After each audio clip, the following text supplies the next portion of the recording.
Welcome back to Fair Trade Investing. Today we're taking a look at Meta Platforms, ticker symbol META, formerly known as Facebook. We've got market cap of $980 billion, enterprise value of $943 billion, and a current price per share of $381.56. Meta is the world's largest online social network with 3.8 billion users in their family of apps monthly. Users engage with each other in different ways, exchanging messages, sharing news events, photos, and videos. The firm's ecosystem consists mainly of the Facebook app, Instagram, Messenger, WhatsApp, and many features surrounding these products. Users can access Facebook on mobile devices and desktops. Advertising revenue represents more than 90% of the firm's total revenue, with more than 45% coming from the US and Canada and over 20% from Europe. End of the financial strength. First thing that I'm noticing here is their cash debt ratio is 1.69. So for every dollar of debt they have $1.69 to pay down those debts. When it comes to their margins, I do see that they have fairly strong margins versus the industry, although versus their history, they seem to be on the lower end or suffering compared to what they have achieved in the last 10 years. So here for the gross margins, they have 79, whereas their median is 82 and their maximum is 86. So on that lower end for the gross margins.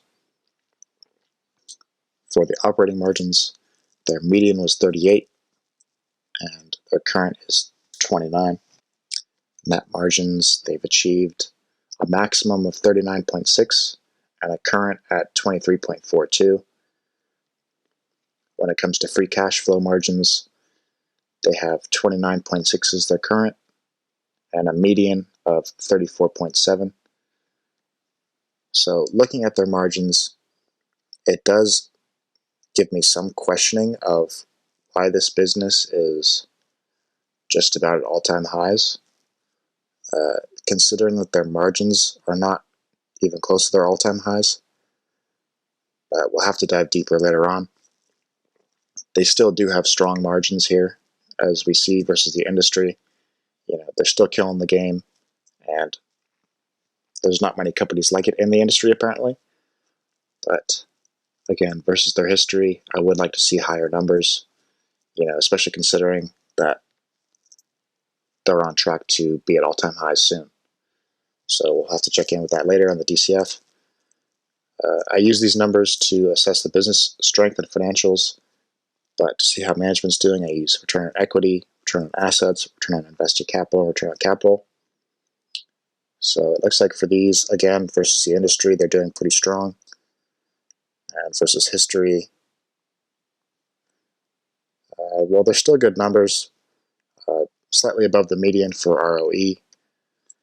For return on assets, slightly below the median. For invested capital, they are at 21, whereas the median is 29. And for return on capital, well below the median, but still a strong return on capital at 38%. Looking at the price to earnings ratio, we've got their current at 33.6, their median in the last 10 years at 33.28, so just about the median. When we look at their trailing 12-month revenue of 126, almost $127 billion versus that just about $1 trillion market cap. So the company is trading for just about 8 times its trailing 12-month revenue. We see revenue net income over time here. Revenue is increasing pretty steadily, and it looks like net income also was until about 2021, the end of 2021. And then 2022, we had to drop off substantially, and net income sitting in the same spot, seems like, as it was in 2022, with those problems with ad spending. For the trailing 12 months, we do see that slope of net income decreasing. Looks like it hit its trough here in the first quarter of 2023, and it's starting to rise again as revenue increases. When we look at cash debt, we do see a large amount of cash here, and then cash being spent and still outpacing their debt, but debt is increasing in relation to their cash.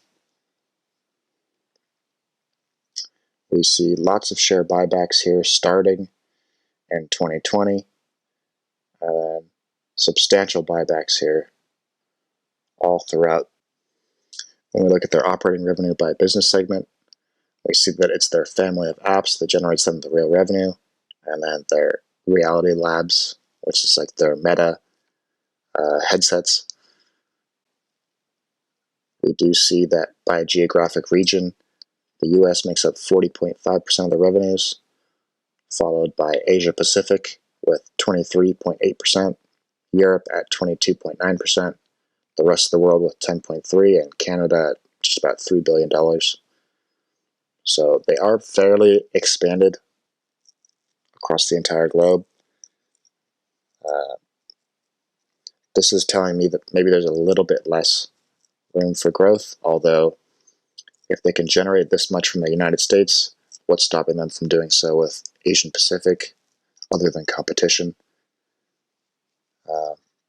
But to get a little more insight into where the company could be headed and what's currently priced in, let's run a DCF. So in the DCF here, we've got 3-star business predictability. We've got data for the earnings per share on the 10, 5, and 3-year annual rates. For free cash flow, we also have data for the 10, 5, and 3-year. So starting with earnings per share here, we see that over the last 10 years, they've achieved 65% growth, which is outstanding. And over the last 5, they've slowed it down to 14%. Over the last 3, slowed down to 10. So including some of that ad spending issue we've had in the last few years, with people not really spending as much on ads, let's say 20% could be reasonable. Still, it's a high amount of growth, but currently there's 21% growth priced in for earnings per share. So higher than the 5, higher than the 3, but less than their 10-year average. So even if they were to grow at 25%, we could see a fair value of $4.98. If they were to match their 5-year returns at 14%, it would be closer of fair value to $2.38. So currently there's 21 priced in. If they hit 25, there's 23% margin of safety, and anything below 21, obviously, there's going to be less margin of safety. For free cash flow, they've had 37% growth over the last 10 years. So let's see what's currently priced in. So currently there's about 17 to 18% growth priced in. Obviously, if they achieve 25, then margin of safety would be closer to 38%. If they achieve 20, then they've got fair value of 447 versus the 381 currently. And anything below what's currently priced in would result in a lower margin of safety or a negative margin of safety. But that being said, this is my assessment and hypothetical valuation of Meta stock, ticker symbol META. If you have questions, want a company reviewed, or want to say something about the video, then please leave a comment and I'll get back to you on that. But other than that, see you guys next time.